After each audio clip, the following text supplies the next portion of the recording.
오늘 본문의 말씀도 어제에 이어서 하나님의 말씀을 듣고도 돌아서지 않는 남유다 백성에 대한 심판의 메시지가 계속 선포되고 있습니다.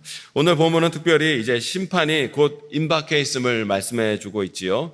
그래서 1절에 보니까 베냐민 자손들아 예루살렘 가운데로부터 피난하라. 드고아에서 나팔을 불고 베다게람에서 깃발을 들라. 제왕과 큰 파멸이 북방에서 여부와 오민이라 하고 말씀하고 있습니다. 베냐민 지파를 향하여 예루살렘에서 피난하여 나오라 하고 말씀하시는 거예요. 이제 하나님은 곧 북방의 군대를 일으키고 동원하셔서 유다와 예루살렘을 심판하시겠다는 것이죠.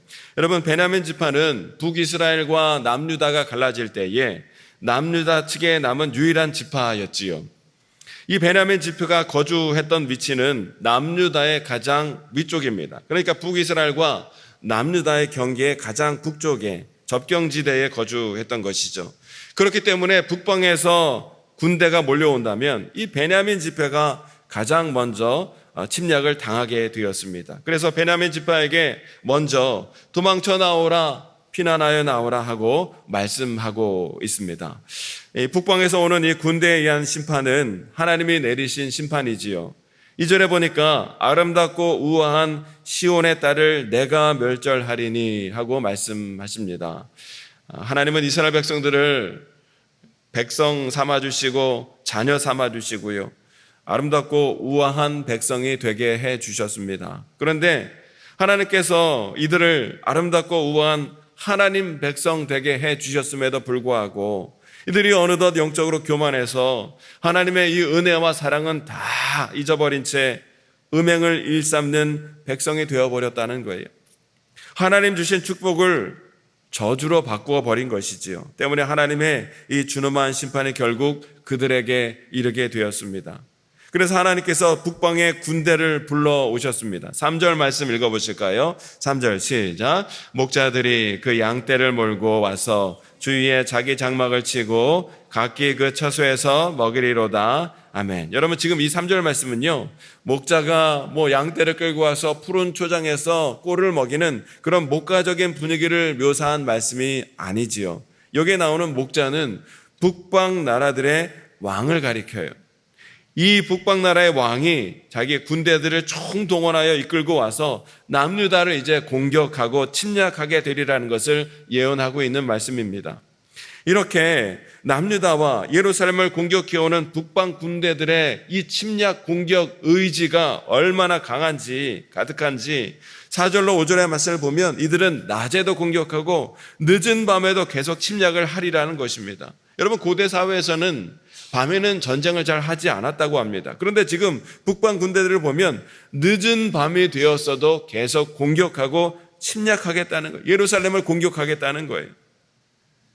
유다와 예루살렘의 악에 대해서 더 이상 두고 보실 수 없는 하나님의 심정이 그대로 나타나고 있는 대목이지요. 6절에 보면 하나님은 이 북방 군대를 향해서 뭐라고 말씀을 하시냐면 목책을 만들라 하고 하나님이 친히 말씀하십니다. 여러분, 목책이 무엇이냐면 높은 성읍을 공격하기 위해서 그 성읍 높이만큼 나무로 쌓아 올린 요새이지요. 그래서 그 높이에서 공격하면 쉽게 그 성을, 높은 성을 무너뜨리기 때문에 보통 목책을 만들어서 성을 공격하곤 했습니다. 그런데 하나님이 북방 군대를 향하여 목책을 만들라는 거예요. 하나님께서 북방 군대들에게 목책을 만들어 예루살렘을 공격하라고 지금 말씀하시고 있습니다. 마치 공격을 지시하시고 지휘하시는 것처럼 보이지요. 인정사정 볼 것 없이 앞뒤 안 가리고 성읍을 멸하시겠다는 말씀입니다. 하나님의 분노와 진노가 얼마나 가득한지를 잘 보여주고 있지요. 여러분, 하나님께서 왜 이렇게 분노 가득하게 되셨던 것일까? 7절 상반절에 보면 이렇게 말씀하고 있습니다. 샘이 그 물을 솟구쳐냄 같이 그가 그 악을 드러내니 하고 말씀하고 있습니다. 샘에서 여러분 물이 계속해서 퐁퐁퐁퐁 샘이 샘솟아 오르는 것과 같이 유다 백성들의 죄가 그렇게 쉬지 않고 계속해서 죄악이 그들로부터 나왔다는 거예요. 죄악이 행해졌다는 거예요. 그 죄악의 실상은 우상 숭배뿐만 아니라 폭력, 탈취, 질병, 살상, 도덕의 타락, 이루 말할 수 없는 죄악상이 유다 백성으로부터 계속 흘러나왔다는 것이지요. 특히 7절에 보면 7절에 언급된 이 질병은요, 가난한 자들이 폭력과 탈취로 인해 고통받는 모습을 뜻하고 있습니다. 가난한 자들은 돌보는 자가 없어서 그 있는 것마저도 탈취를 당하는 가운데 가난과 질병 속에서 죽어가는 자들이 속출한다는 거예요. 그래서 질병과 살상이 유다 가운데 넘쳐났다는 것이죠. 이러한 모습은 여러분 오늘 우리의 모습이기도 할 것입니다. 인간의 죄는요, 끝없는 샘처럼 인간의 죄가 지금도 계속해서 솟아나고 있습니다. 그래서 사도 바울은 로마서 3장에 보면 의인은 없나니 하나도 없다고 말씀하시고요. 그리고 로마서 3장 13절로 15절의 말씀을 보면 이렇게 말씀하십니다. 그들의 목구멍은 열린 무덤이요, 그 혀로는 속임을 일삼으며 그 입술에는 독사의 독이 있고 그 입에는 저주와 악독이 가득하고 그 발은 피 흘리는데 빠른지라 하고 말씀하고 있습니다. 죄에 사로잡힌 인간의 적나라한 모습을 말씀하고 있는 것이지요. 그들의 목구멍은 열린 무덤이고요, 혀로는 속임을 일삼고 입술에는 독사의 독이 있고요, 그 입에는 저주와 악독이 가득하고 그 발은 피 흘리는데 빠른 것이 인간의 죄된 모습의 적나라한 모습이라는 거예요. 오늘 본문의 유다 백성들뿐만 아니라 모든 인류가 그래왔고 오늘 지금을 사는 현 시대 인간들도 마찬가지입니다. 하나님은 유다 백성들을 통해 끝없이 죄가 샘솟는 우리 인간의 죄악된 모습을 되돌아보게 하시는 것이라는 것이죠. 그런데 여러분, 하나님은 오늘 왜 이러한 유다 백성들의 죄를 구체적으로 드러내고 지적하고 계시는가 생각해 봤을 때 그 이유는요, 하나님이 훈계를 주시기 위함이라는 거예요.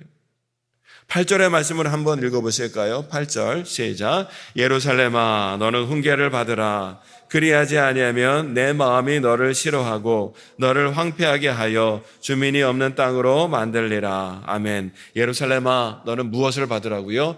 훈계를 받으라는 거예요. 여기서 말씀하는 훈계는 무엇입니까? 하나님께서 마지막 순간까지 이스라엘 백성들로 하여금 피할 길을 주시기 위한 저주와 심판과 멸망으로부터 피할 길을 주시기 위한 하나님의 사랑과 긍휼의 마음이 바로 이 훈계였다라는 것이죠. 그러나 유다 백성들은 끝까지 하나님의 이 훈계의 말씀을 듣지 않고 외면해 버리고 말았습니다. 때문에 예레미야 선지자는요 10절에서 이렇게 탄식합니다. 10절 말씀을 함께 읽어보실까요? 10절 시작. 내가 누구에게 말하며 누구에게 경책하여 듣게 할꼬. 보라 그 귀가 할례받지 못하였으므로 듣지 못하는도다. 보라 여호와의 말씀을 그들이 자신들에게 욕으로 여기고 이를 즐겨 듣지 아니하니.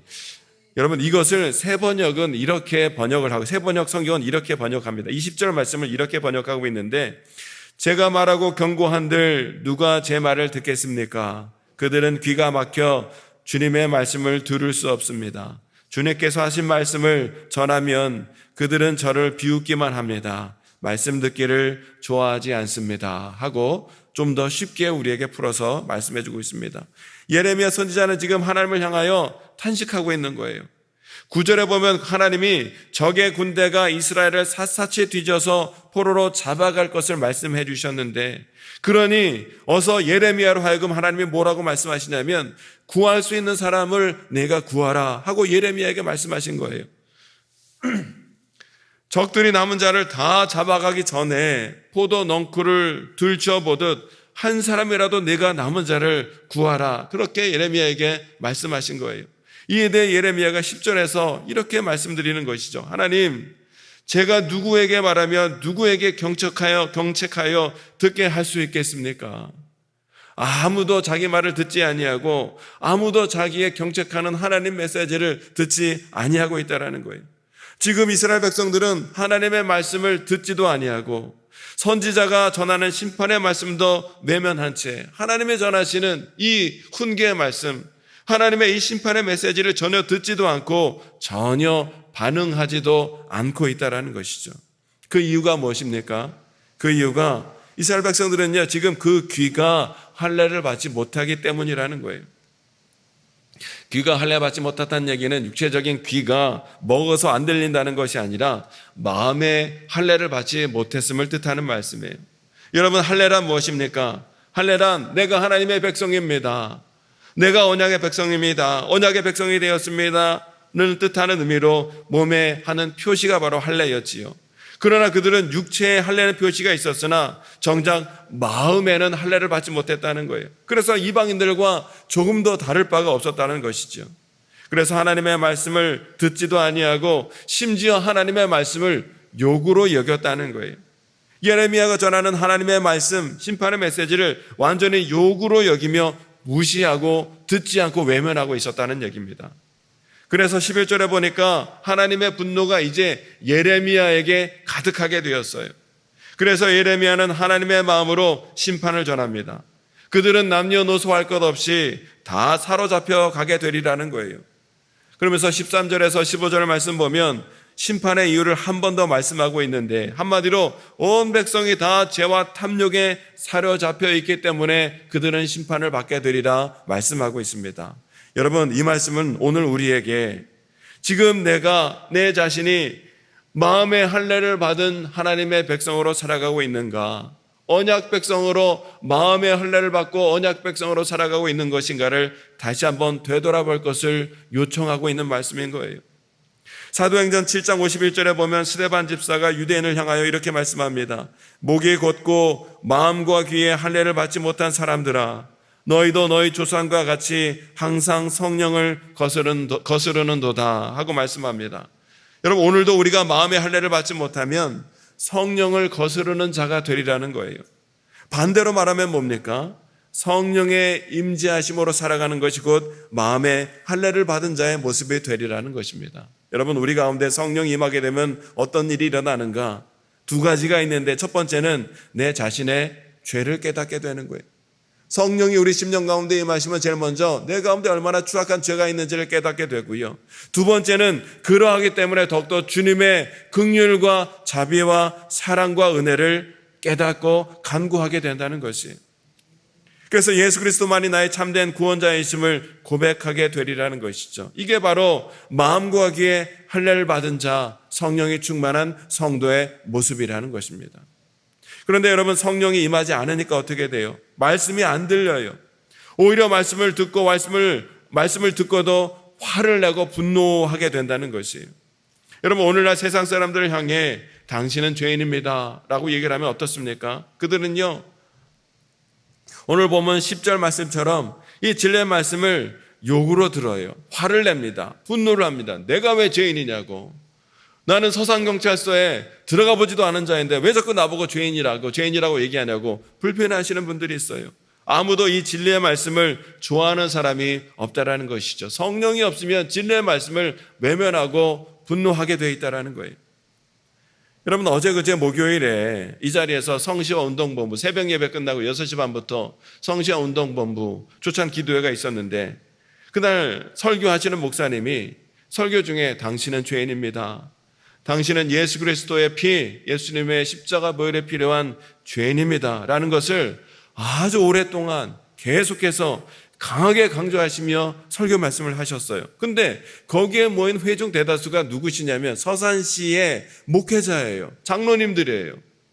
그런데 그 설교 목사님이 계속 그것을 말씀하시는 거예요. 당신은 죄인입니다. 당신에게 필요한 것은 예수 그리스도의 십자가 보혈입니다. 당신에게 필요한 것은 예수님이 필요합니다. 계속 강하게 길고 오랫동안 말씀하시는데, 처음에는 다들 목사님이시고 장로님이신데 되게 강하게 말씀하시네. 처음에는 그런 마음이 들었다. 나중에는요, 마음에 찔림이 있더라고요. 울림이 있었습니다. 그렇지, 우리가 아무리 종교 지도자가 된다 한들 우리에게 필요한 것은 내가 죄인이라는 자각과 오늘 나에게 필요한 것은 예수 그리스도의 십자가 보혈의 은혜가 나에게 필요한 것이지 하면서 얼마나 마음에 울림이 있고 은혜를 받았는지 모른다는 거예요. 여러분, 오늘 한국교회 강단마다 죄를 지적하는 설교가 사라지고 있다고 많이 걱정하십니다. 사람들이, 성도들이 듣고 싶어하지 않는 설교 내용이기 때문에 그렇다는 거예요. 복과 형통, 성공과 평안에 관한 말씀은 좋아하고 기뻐 듣지만 당신은 죄인입니다 라는 메시지는 거북하게 생각하는 성도들이 많다는 거예요. 그러나 여러분, 오늘 정말 나에게 필요한 것은요, 내가 죄인입니다라는 자각과 그러한 나에게 필요한 것은 오직 예수 그리스도와 예수님의 십자가 보혈이 나에게 필요합니다. 오늘 이것이 저와 여러분에게 더욱더 필요하게 된 줄로 믿습니다. 여러분, 당신은 죄인이라고, 당신은 죄인입니다. 당신에게 필요한 것은 오직 예수 그리스도 십자가 보혈의 은혜입니다. 이 복음을 즐겨 듣지 아니하고 거북해하거나 세상 사람들처럼 욕으로 듣는다면 우리는 아직도 마음과 귀에 할례받지 못한 자라는 것을 스스로 증명하는 꼴이 되어버린다는 거예요. 디모데후서 4장 3절에 귀가 가려워 자기의 사역을 따를 스승을 많이 두는 것이 되어버린다는 것이죠. 여러분, 오늘 하루도 성령의 인도하심에 따라 성령이 충만함으로 내가 얼마나 죄인인 것을 잊지 아니하는 가운데 오직 예수 그리스도 십자가 보혈의 은혜를 더욱더 사모하고 간구함으로 구원의 은혜와 구원의 은총을 더욱더 의지하며 살아가는 저와 여러분이 되어야 될 줄로 믿습니다.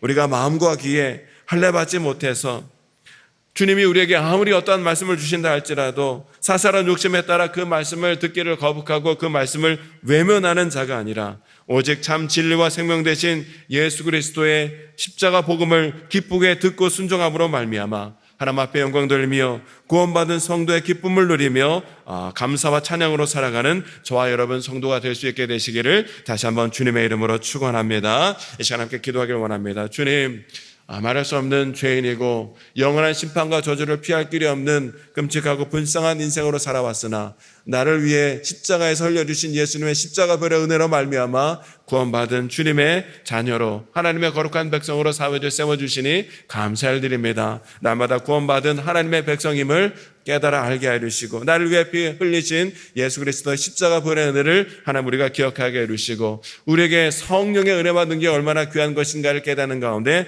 더욱더 주의 복음을 사모하며 또 주의 복음을 들으며 주의 복음대로 살아가는 거룩한 성도 될 수 있도록 은혜와 믿음을 허락하여 주시고 들을 수 있는 길을 허락하여 주시고 마음과 귀에 할례받은 자로 하나님 거룩한 성도로 살아갈 수 있도록 주님 인도하여 주옵소서. 말씀을 기억하며 기도하시고 우리의 모든 기도 제목 주님께 맡기며 간절히 기도하는 이 시간이 되길 원합니다. 우리 주여 세 번 외치시고 간절히 주님의 성령을 사모하며 기도하며 나가길 원합니다. 함께 기도하겠습니다. 주여